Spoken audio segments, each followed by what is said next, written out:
প্রিয় ভাই বন্ধুরা, আমি এখন সাতবাড়িয়া থেকে সর্বশেষ সাতবাড়িয়ার পরিস্থিতিটা আপনাদেরকে দেখানোর চেষ্টা করব ইনশাল্লাহ। আপনারা সাথে থাকুন।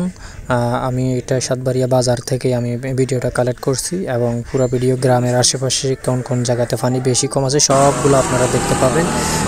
সম্পূর্ণ ভিডিওটা দেখার চেষ্টা করুন। প্রিয় দর্শক, আসসালামু আলাইকুম। সবাইকে বলছি যে আমি এখন আছি বর্তমানে সাতবাড়িয়া জলার কান্দায় আছি। আমি এই যে চলে আসছি সাগর পাড়ে, আপনাদেরকে দেখামু সাতবাড়িয়া জলার কান্দার অবস্থা।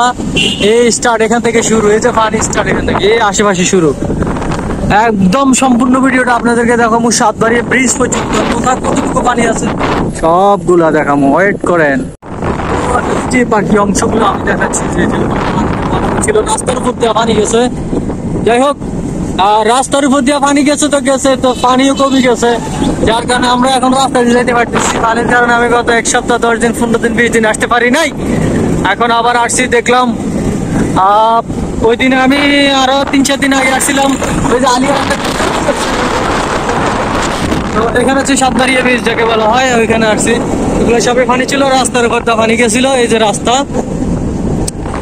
ওরে সব সাধারণ পানি, বন্যার পানি, ইন্ডিয়ার পানি।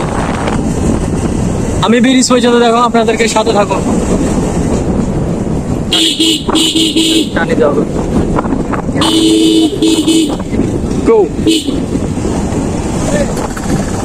প্রিয় দর্শক, আপনারা দেখুন এই সেই সাতবাড়িয়া ব্রিজ, ডাইরেক্ট বামে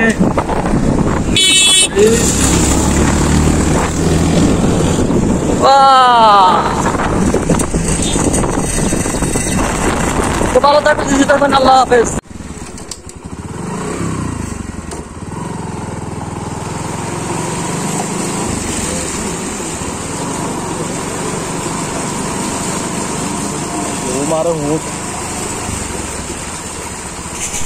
এই ছিল সর্বশেষ সাতবাড়িয়ার পরিস্থিতি।